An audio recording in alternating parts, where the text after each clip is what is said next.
नमः शिवाय। ओम नमः शिवाय।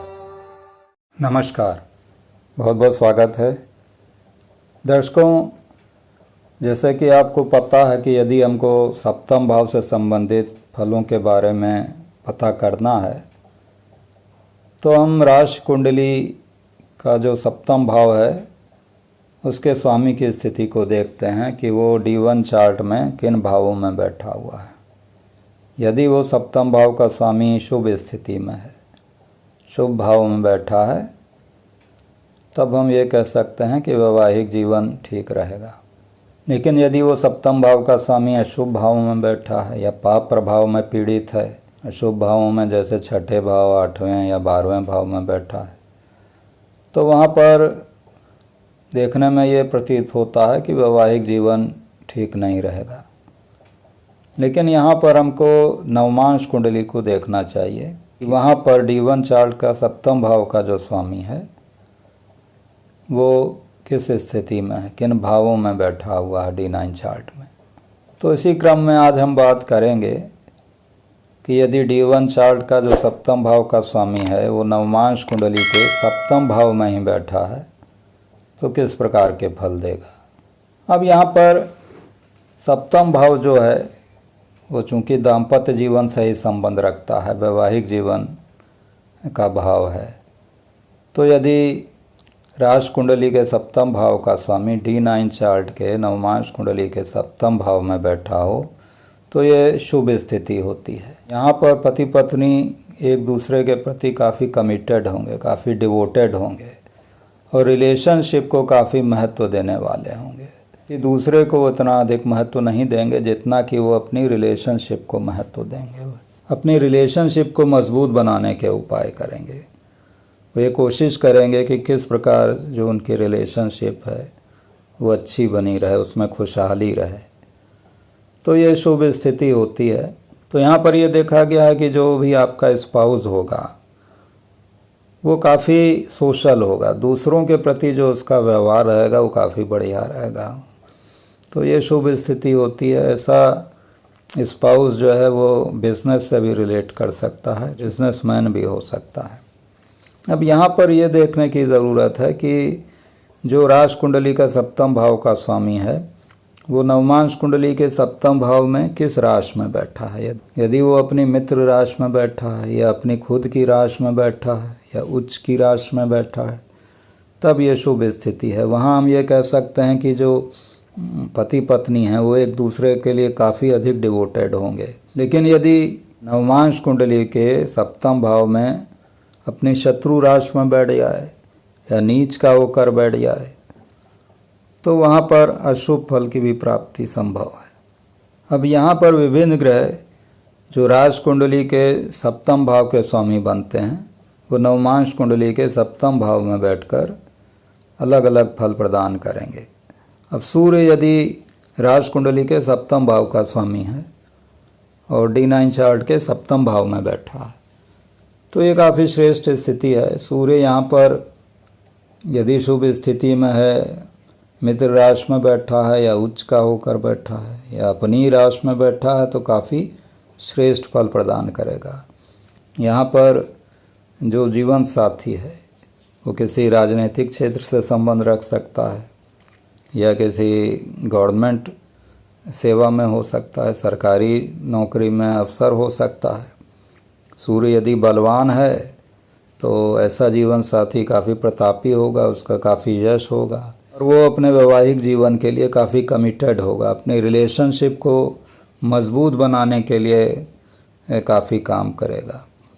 तो ये स्थिति अच्छी होती है। लेकिन सूर्य यदि कमज़ोर हुआ, निर्बल होकर बैठा हुआ या शत्रु राशि में बैठा हो या नीच का होकर बैठा हो तो वहाँ पर ऐसा सूर्य वैवाहिक जीवन में तनाव भी दे सकता है, मतभेद भी दे सकता है और ज़्यादा पाप प्रभाव में है तो सेपरेशन की स्थिति भी आ सकती है। ऐसा सूर्य क्रोधी स्वभाव के जीवन साथी को दे सकता है। चंद्रमा यदि D1 चार्ट के सप्तम भाव का स्वामी है और नवमांश कुंडली D9 चार्ट के सप्तम भाव में बैठा है तो यहाँ पर चंद्रमा चूँकि एक भावनात्मक ग्रह है, भावुक प्रवृत्ति का ग्रह है, तो जीवन साथी काफ़ी भावुक होगा और दोनों लोगों की जो रिलेशनशिप है उसमें भावुकता काफ़ी अधिक रहेगी। एक दूसरे के प्रति समर्पित रहेंगे लेकिन वहाँ भावुकता वश भी काम करेंगे। तो यदि चंद्रमा बलवान होकर बैठा है D9 चार्ट के सप्तम भाव में, अपनी मित्र राशि में बैठा है या उच्च का होकर बैठा है, तो ये काफ़ी श्रेष्ठ स्थिति होगी। यहाँ पति पत्नी दोनों एक दूसरे का सम्मान करने वाले होंगे और एक दूसरे की भावनाओं का आदर करने वाले होंगे। तो यहाँ रिलेशनशिप को दोनों बहुत अधिक महत्व देंगे। लेकिन यदि निर्बल होकर चंद्रमा बैठ गया नवमांश कुंडली के सप्तम भाव में, कि मान लीजिए अपनी नीच राशि में बैठ गया या शत्रु राशि में बैठ गया, तो यहाँ पर भावनाओं का सम्मान ना करने के कारण, भावुकतावश कोई गलत निर्णय के कारण वैवाहिक जीवन में तनाव की स्थिति पैदा हो सकती है। तो कोई व्यक्ति पति या पत्नी में से इस प्रकार का कोई कार्य कर सकता है या दूसरे की भावनाओं को ठेस पहुंचा सकता है। तो ऐसी स्थिति में दाम्पत्य जीवन में तनाव की स्थिति आ सकती है या जीवन साथी को कष्ट हो सकता है। जीवन साथी डिप्रेशन की स्थिति में भी जा सकता है यदि चंद्रमा ज़्यादा अधिक पाप प्रभाव में हो। यहाँ पर आपका जीवन साथी किसी सोशल वर्क से रिलेट हो सकता है, सामाजिक कार्यकर्ता हो सकता है, किसी जल से संबंधित संस्था में कार्य कर सकता है या फार्मा आदि कंपनियों में कार्य कर सकता है। यदि मंगल राशि कुंडली के सप्तम भाव का स्वामी है और नवमांश कुंडली के सप्तम भाव में बैठा है। अब मंगल चूँकि एक स्फूर्ति वाला ग्रह है, एनर्जेटिक ग्रह है, तो जो स्पाउस होगा काफ़ी एनर्जेटिक होगा। यदि मंगल अपनी मित्र राशि में बैठा है या स्वराशि में बैठा है या उच्च का होकर बैठा है, तो ये स्थिति काफ़ी श्रेष्ठ होगी।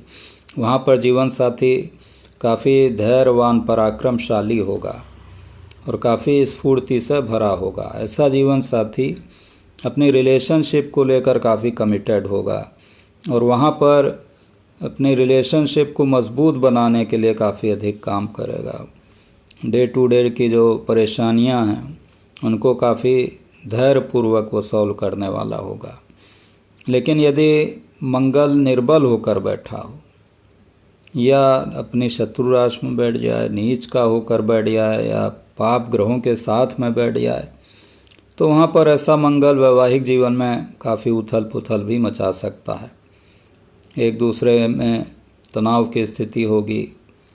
यदि पाप प्रभाव में अधिक हुआ तो सेपरेशन की स्थिति बन सकती है, लड़ाई झगड़े की स्थिति बन सकती है।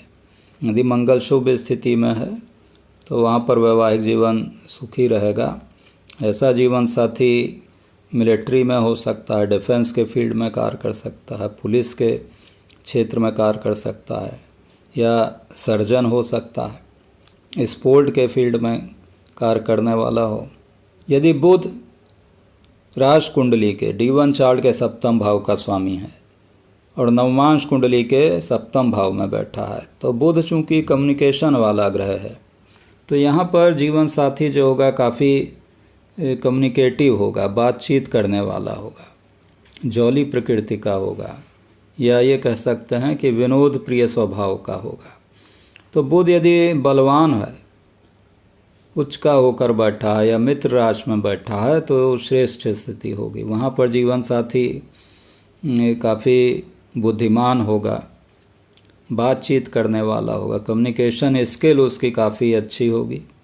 तो यहाँ पर जीवन साथी आपका फाइनेंस के क्षेत्र में कार्य कर सकता है, अकाउंटेंट हो सकता है, कला के क्षेत्र से भी संबंध रख सकता है, बिजनेसमैन हो सकता है। तो बुध यदि बलवान होकर बैठा है तो जीवन साथी आपके प्रति काफ़ी कमिटेड होगा और पति पत्नी दोनों जो होंगे अपने वैवाहिक जीवन को खुशमय बनाने के लिए बहुत अधिक प्रयास करेंगे। दोनों में कम्युनिकेशन काफ़ी अच्छा रहेगा और कम्युनिकेशन के द्वारा ही वो हर समस्या का समाधान ढूंढने की कोशिश करेंगे। लेकिन बुध यदि निर्बल होकर बैठा हो, नीच का होकर मान लीजिए बैठ जाए या शत्रु राशि में बैठ जाए, तो यहाँ पर कम्युनिकेशन के कारण ही गलतफहमी की स्थिति आपस में उत्पन्न हो सकती है। बृहस्पति यदि D1 चार्ट के सप्तम भाव का स्वामी है और D9 चार्ट के सप्तम भाव में बैठा है। अब बृहस्पति चूँकि एक ज्ञानवान ग्रह है, नॉलेज देने वाला ग्रह है, तो यहाँ पर जो आपका जीवन साथी होगा काफ़ी लर्नेड होगा। आपके साथ जो उसके संबंध होंगे वो एक गुरु के समान होंगे, आपको ज्ञान देने वाला होगा, आप भी उससे ज्ञान अर्जित करने की कोशिश करेंगे। तो यहाँ पर जीवन साथी जो है वो टीचिंग के क्षेत्र से हो सकता है, स्पिरिचुअलिटी से उसका संबंध हो सकता है, क्योंकि बृहस्पति एक स्पिरिचुअल ग्रह है तो धार्मिक क्षेत्र में कार्य कर सकता है। फिलोसफिकल प्रकृति का होगा ऐसा जीवन साथी, या किसी कंसल्टेंसी को चला सकता है। बलवान होकर यदि D9 चार्ट के सप्तम भाव में बैठा है, वहाँ पर बृहस्पति शुभ फल देने वाला होगा। जीवन साथी आपके प्रति काफ़ी कमिटेड होगा, आप दोनों एक दूसरे की भावनाओं का काफ़ी सम्मान करने वाले होंगे और अपने रिलेशनशिप को मजबूत बनाने के काफ़ी अधिक प्रयास करेंगे। बृहस्पति यदि निर्बल होकर बैठ जाए सप्तम भाव में D9 चार्ट के, तो वहाँ पर बृहस्पति काफ़ी अशुभ फल भी दे सकता है। ऐसी स्थिति में जीवन साथी का स्वास्थ्य प्रभावित हो सकता है, विवाह में देरी भी करा सकता है। यदि शुक्र D1 चार्ट के सप्तम भाव का स्वामी है और D9 चार्ट के सप्तम भाव में बैठा है। अब शुक्र चूँकि एक काफ़ी रोमांटिक प्रकृति का ग्रह है, रोमांस को दिखाता है, प्रेम को दिखाता है और साथ ही काफ़ी कोमल प्रकृति का भी ग्रह है। जीवन साथी काफ़ी सुंदर होगा, अट्रैक्टिव होगा, ऐशो आराम को भोगने वाला होगा, सुख सुविधाओं को भोगने वाला होगा। यहाँ पर जो वैवाहिक जीवन में आपस में रिलेशनशिप होती है वो काफ़ी अच्छी रहती है, काफ़ी अधिक प्रेम रहता है दाम्पत्य जीवन में और दोनों लोग एक दूसरे के प्रति काफ़ी अधिक समर्पित रहेंगे और ये कोशिश करेंगे कि जीवन को किस प्रकार से खुशहाल बनाया जा सके, चाहे वो भौतिक वस्तुओं का उपयोग करके जीवन को खुशहाल बनाएं या अन्य प्रकार से खुशहाल बनाएं। तो शुक्र यदि मजबूत स्थिति में है, शुभ राशि में बैठा है, मित्र राशि में बैठा है, स्वराशि में बैठा है, तो ये अच्छी स्थिति होती है। लेकिन शुक्र यदि नीच का होकर बैठ जाए और साथ ही पाप प्रभाव में भी हो या अपनी शत्रु राशि में बैठ जाए सप्तम भाव में, तो वहाँ पर वैवाहिक जीवन में तनाव की स्थिति काफ़ी आ जाएगी। वहाँ पर दाम्पत्य जीवन जो है खुशहाल नहीं रहेगा, कोई एक्स्ट्रा मैरिटल अफेयर की बात हो, ऐसा भी हो सकता है। तो इन सब बातों के कारण वैवाहिक जीवन में तनाव की स्थिति आ सकती है। यदि शनि D1 चार्ट के सप्तम भाव का स्वामी है और नवमांश कुंडली D9 चार्ट के सप्तम भाव में बैठा है, तो यह श्रेष्ठ स्थिति होती है। शनि एक स्टेबिलिटी देने वाला ग्रह है, गंभीर प्रकृति का ग्रह है, अनुशासन प्रिय ग्रह है। यहाँ पति पत्नी एक दूसरे के लिए काफ़ी कमिटेड होंगे, रिलेशनशिप को काफ़ी महत्व देने वाले होंगे और वहाँ पर अनुशासन का काफ़ी अधिक महत्व होगा। जो भी डिसीज़न लेंगे उनको बहुत सिंसियरली लेंगे, सोच समझ कर कोई भी डिसीज़न लेने वाले होंगे। यहाँ पर चूँकि शनि थोड़ा एक नीरसता वाला ग्रह है, तो शनि पर यदि कोई शुभ ग्रह का प्रभाव नहीं है कि वहाँ पर वैवाहिक जीवन में थोड़ी नीरसता दे सकता है, लेकिन जीवन साथी जो होगा वो आपकी भावनाओं का सम्मान करने वाला होगा, आपके प्रति लॉयल होगा वो, ऐसा जीवन साथी। यहाँ पर जीवन साथी किसी एडमिनिस्ट्रेटिव फील्ड में हो सकता है, इंजीनियरिंग के फील्ड में हो सकता है। लेकिन शनि यदि निर्बल होकर पड़ा हो, मान लीजिए नीच का होकर पड़ा हो या शत्रु राशि में बैठा हो, तो वहाँ पर वैवाहिक जीवन में सेपरेशन की स्थिति को ला देते हैं, तनाव की स्थिति को ला देते हैं, एक दूसरे से दूरियां बढ़ा देते हैं, साथ साथ रहते हुए भी दूरियां बन सकती हैं, या जो आपका जीवन साथी है वो आपसे दूर जा सकता है, कहीं दूर जाकर रह सकता है। तो इस प्रकार की स्थिति आ सकती है यदि शनि निर्बल होकर D9 चार्ट के सप्तम भाव में बैठा है। साधारणतया यदि D1 चार्ट का सप्तम भाव का स्वामी D9 चार्ट के सप्तम भाव में बैठा है तो वो शुभ फल देता है। वैवाहिक जीवन में खुशहाली देता है। तो आशा है कि आपको वीडियो पसंद आया होगा। धन्यवाद।